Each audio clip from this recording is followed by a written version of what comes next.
Alors Annie, d'abord je te remercie d'être venue exposer ton travail à Champtain et je te remercie de bien vouloir nous expliquer en quoi il consiste ce travail. Donc moi je suis représentante de l'association Voyage Textile, qui est une association d'échange et de transmission et de savoir-faire textile.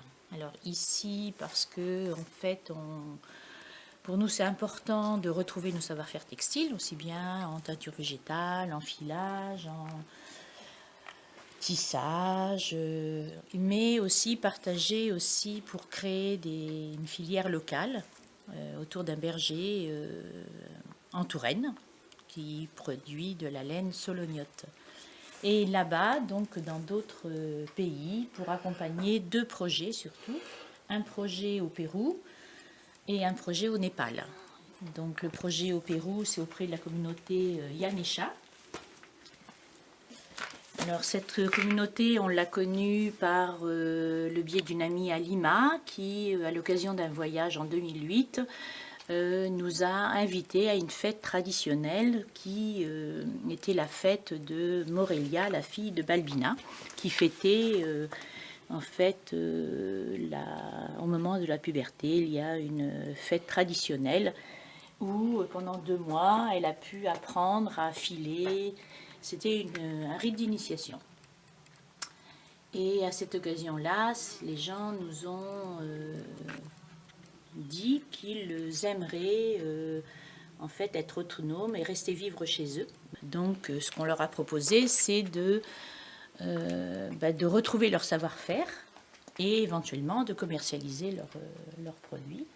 Donc Balbina avait déjà essayé d'aller voir dans d'autres villages le tissage ceinture. Et le filage, il le connaissait aussi.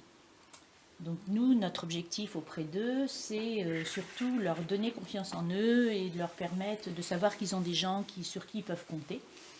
Donc ce qu'ils font, c'est de produire le coton natif et ils vont jusqu'à la transformation. Donc le coton natif, ce sont des arbres donc de 2 à 3 mètres qui durent 7-8 ans. C'est pas du tout comme les cultures intensives de coton. Et après, donc on voit bien l'arbre, les fleurs, celles pollinisées. En fait, après, elle éclate. Le bourgeon, enfin, c'est pas un bourgeon, c'est un... Et donc voilà, on voit bien la fleur de coton qui la suit. Après le travail du coton, il faut l'égrainer, le préparer et après il file avec un fuseau. Voilà.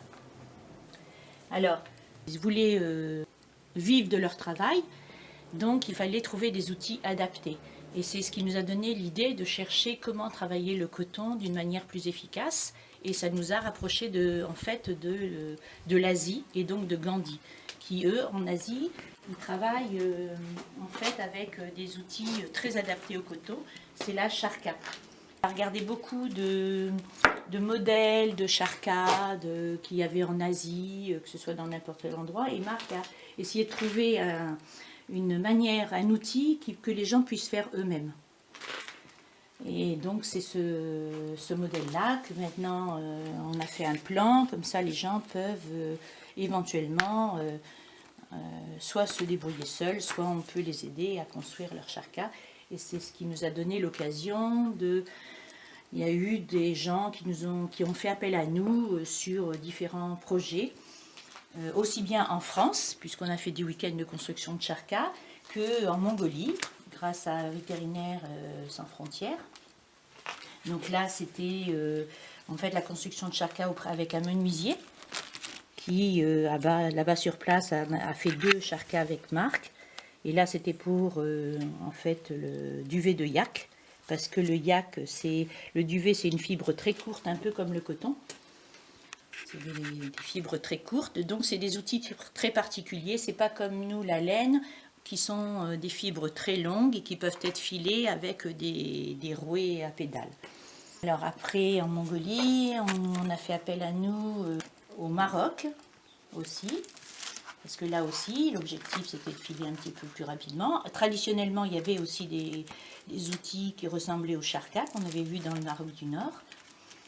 Et on a eu la chance de connaître un couple de Népalais qui sont venus en France voir leur fils qui habite dans notre ville. Et en fait, eux, ils utilisent traditionnellement la charka. Ce couple est venu dans mon atelier, ils ont vu la charka. Comme la maman s'ennuyait, elle s'est mise à filer pendant les 2 mois où elle était parce qu'elle s'ennuyait un petit peu en France.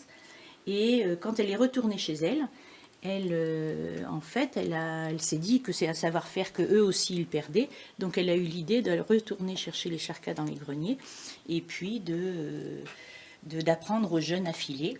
Et en partenariat avec une association nationale qui s'appelle la Fibre Textile, on a pu financer le salaire du menuisier du village pour qu'il puisse en remettre en état les charkas et reconstruire d'autres charkas comme traditionnels. Et c'est aussi une association qu'on soutient dans notre association locale Voyage Textile. Donc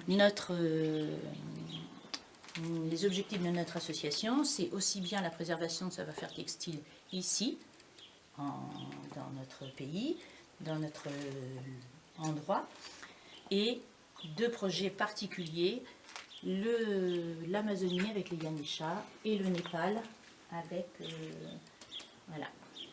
Tout en sachant qu'on crée un événement textile tous les ans, où on invite aussi des artisans français, tisserands, feutriers, tricoteurs, et donc au mois de novembre, une grande fête autour du textile, des producteurs de fibres aussi, locaux, mais on a toujours un invité d'un autre pays, hein, et ça nous a donné l'occasion d'inviter des gens du Népal, d'inviter des gens du Pérou, d'inviter des gens du Maroc. Tous les ans ça change, et cette année on va recevoir des gens du Ladakh. Alors au niveau du travail des outils, donc ça c'est un fuseau pour filer le coton. Alors là il y a plusieurs sortes de fuseaux. Le fuseau que la communauté au Pérou utilise, il l'utilise de cette façon-là, donc il s'appuie, on le voit bien ici, la dame qui est là. Donc en fait, ils filent en plaçant leur fuseau là et le tirer là, et la nappe de fil, elle est là. Les fibres sont là. Donc ça, c'est le Pérou. En Amazonie, le Pérou, ici dans le nord du pays, il le file comme ça. Donc là, en fait, il tourne comme ça. Il tire la fibre ici. Donc ça, c'est le fuseau en Pérou. Parce qu'en fait, du Pérou, je vais faire un aparté, du Pérou, ce qu'on connaît, c'est ça. C'est la montagne. C'est les alpagas, les Andes, c'est ce qu'on connaît du Pérou au niveau touristique. Alors que nous, ce qu'on a envie de mettre en valeur, c'est de promouvoir, c'est le coton natif. Donc, au Pérou, il y a 3 régions. Il y a la région, la côte, où il y a ces gens qui vivent sur la côte, qui cultivent du coton aussi. Il y a les Andes, on passe la côte, on monte très haut, on redescend et on arrive dans la forêt. D'accord. L'Amazonie. Et eux aussi, on voit bien, ils filent avec une manière suspendue aussi. Mais eux, ils filent de l'alpaga. D'accord. Par rapport aux outils, je continue sur les outils. Oui. Ici, c'est les fuseaux de l'Afrique. En Afrique, ils filent avec des fuseaux comme ça, et toujours pareil. Alors, c'est des perles qui rejoignent au niveau modelage. Hein. C'est les perles en terre, en fait. Parce que l'objectif, c'est qu'il y ait un poids qui tire la fibre et qui la vrille. Et c'est ce qu'on retrouve au niveau de la charka. C'est le même principe.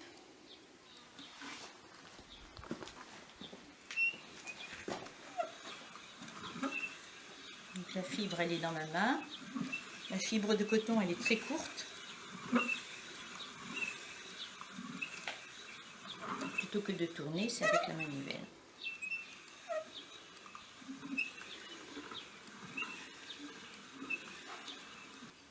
une fois filé, ici, ça c'est filé par les femmes du Népal. Après, on peut la teindre. Je vous parlerai aussi du coton natif de différentes couleurs. Là, elle est teinte, on voit bien un petit peu, parce qu'on peut aussi teindre avec des plantes, hein. On voit bien avec de la laine ce que ça donne. Alors ça, cet outil-là, c'est un peu spécial. Donc c'est la charka de Gandhi, parce qu'en fait, si je fais référence à la paix, et à l'autonomie et à la résistance, c'est que, en fait, en Asie, en Inde, Gandhi, c'était son outil de résistance. Parce que la charka, pour lui, c'était ne plus vendre très peu cher leurs fibres de coton aux Anglais, qui l'achetaient très peu cher, pour l'envoyer filer en Angleterre. Il a proposé aux Indiens de filer leur propre coton, de refiler leur propre coton, pour être autonomes. Et donc, qui étaient ses disciples un petit peu, enfin, ils ont été chercher leur charka, ils ont refilé leur propre coton, ils ont retissé leurs propres vêtements. Mais lui, Gandhi, sa manière de lutter, c'était aussi par la marche non violente. Donc, il a essayé de concevoir un outil qui pouvait transporter. Et c'est cette charka box, ça s'appelle. Wow. Ça veut dire que c'est le même principe, sauf qu'il a démultiplié le mouvement. Et ça, on peut tout déplier, le mettre dans une boîte et le mettre dans son sac pour partir. Mais le principe, c'est le même. C'est-à-dire que...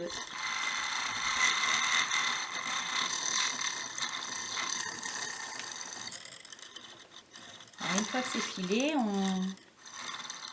en fait, on est obligé de faire un retors. Ça veut dire qu'on ne va pas le laisser comme ça, le fil. On va être obligé de le mettre en deux.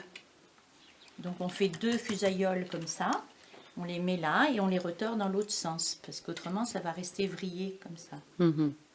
Voilà. Et une fois que c'est retordu comme ça, on peut soit le tisser. Alors le tisser.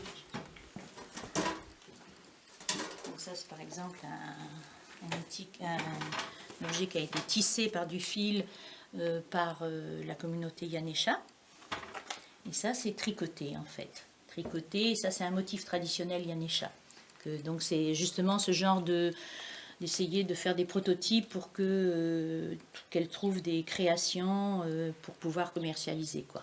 Donc ça c'est plus des recherches que je fais moi-même, parce que moi je suis passionnée même par le tricot.